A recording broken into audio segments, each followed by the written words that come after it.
السلام عليكم ورحمة الله وبركاته. حبايبي، معاكم وصفات ام حبيبي، يا رب وصفاتي واكلاتي تعجبكم يا رب. والنهارده هعمل لكم وصفة سحرية سحرية للبشرة، وتفرد البشرة وتشيل البذور السوداء وتنقي البشرة كده، تخليها زي بشرة الأطفال، حلوة وجميلة وروعة ما شاء الله. اللهم بارك كده على بركة الله يا حبايبي. ما تنسونيش بس في اللايك والاشتراك، واللي ما اشتركش عندي وصفات ام حبيبي يشترك فضلا وليس امرا. ربنا يديمكم نعمة في حياتي يا احلى مشاهدين. وكده على بركة الله. يلا كده نبتدي واوريكم الوصفة الحلوة الجميلة العسل الرائعة دي. ادي يا حبايبي النهارده هعمل معلقتين، دول معلقتين خميرة بتاع الشاي. وادي جيل الصبار يا حبايبي، جيل صبار، تجيبي جيل صبار كده. وهنحط معلقتين مية موارد، ما شاء الله مية موارد اهي زي ما حضراتكم شايفين. يلا كده ننزل كده. الاول حاجة ننزل بالخميرة، من دول معلقتين خميرة زي ما حضراتكم شايفين. معلقتين خميره بتاع الشاي، معلقه ونص يعني خميره، على قد ايه وشي اللي انا هعمله. فانا حبيت والله، قلت لا اعمل الطريقه الحلوه دي مع حبايبي. ننزل كده يا حبايبي بايه؟ بالوصفه الجميله العسل دي. ننزل كده بمعلقتين ميه موارد. طبعا ميه الموارد دي اهم حاجه تجيبيها بتاعه البشره، ما تجيبيش ميه موارد ما تكونش بتاع البشره. ادي معلقه، وادي اتنين كده، معلقتين صغيرين بتاع الشاي دي اللي بنضرب بها الشاي. نحط كمان، بس نقلب الخليط ده الاول كده. واخدين بالكم؟ خليط جميل وعسل، يا رب يعجبكم. شايفين الجمال؟ ننزل كده بمعلقه الصبار، زيت الجيل الصبار ده. كده شايفين؟ انا هعملها بمعلقه كبيره.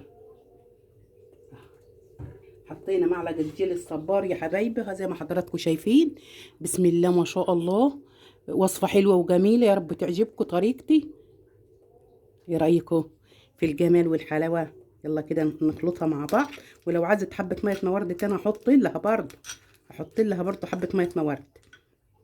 ايه رايكم في الوصفه الجميله العسل؟ حطينا معلقه ميه موارد تاني. بصوا شايفين الخليط؟ حلو كيف وجميل. شايفين؟ عفوا يا حبايبي، بصوا لازم تعمل الكلاكيع ده هي. بسم الله ما شاء الله، خليط جميل وعسل. ايه رايكم في الجمال؟ يا جمال ويا حل. بصوا يا حبايب قلبي، انا سبتها حبه لما عملت الفراكيح اللي فيها دي. شايفين؟ تسيبوها شويه خالص لما تعمل الفرقيع اللي فيها دي، البكاليل اللي فيها دي. شايفين؟ واخدين بالكم ليها؟ شايفين؟ واخدين بالكم يا حبايب قلبي؟ حلوه، وصفه حلوه وجميله ولذيذه كده ما شاء الله. وتفرد البشره وتشيل البذور السوداء وتنقي البشره. شايفين جمال وحلاوه؟ دول 3 مكونات يا حبايبي، ولا يعلى عليهم مكونات، ولا يعلى عليهم ميه موارد وخميره وجيل الصبار. حبه جيل صبار، لو ما عندكيش جيل صبار حط من الصبار الطبيعي. الصبار الطبيعي احلى حاجه برضه. يلا كده يا حبايب قلبي، نحط كده مع بعض. نغسل ايدينا الاول، نغسل ايدينا بصابونه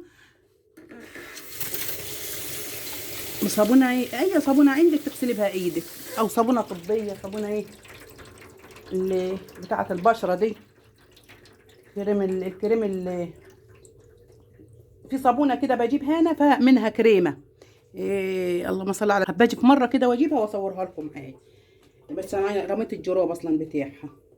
بصوا عملت بكاريحتي بكاليل. يلا كده انا غسلت ايدي كده، هنمسحها بس بحبه ميه موارد. هنمسحها بحبه ميه موارد الايد.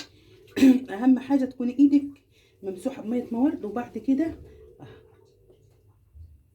يا حبيبه قلبي، وصفه رائعه جميله وعسل وتحفه بجد بجد بجد. شايفين؟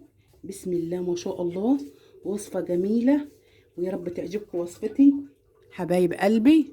رجعت لكم. تجيبي كده فرشه حلوه وجميله كده زي ما حضراتكم شايفين، فرشه حلوه وجميله كده عندك، تكون عندك، وتروحي عامله بها على ايدك كده. ما شاء الله تبارك الله. شايفين؟ على فكره بيبس، يعني بيبس على طول. الخميره دي بتبس على طول. يا ترى واخدين بالكم؟ معلش سوري لو ما كنتش واخدين بالكم، انا برضو ما كنتش مركزه. ايه رايكم؟ ونسيبها يا حبيبه قلبي تبس كده على وشنا، ونيجي عاد بعد كده نروح هي طبعا لما تبقى خفيفه، طبقه خفيفه يعني، تروحي جايبه حبه ميه مورد وتروحي مسحاها كده. زي ما حضرتك شايفة كده يا حبيبة قلبي. شايفين ماسك رائع وجميل جدا جدا جدا. ويا رب طريقتي تعجبكم. انا طبعا انا عملته عشان احطه على وشي.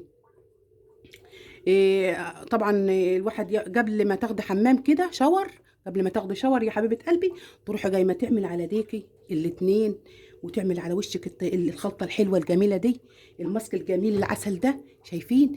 بسم الله ما شاء الله، ماسك جميل ورائع.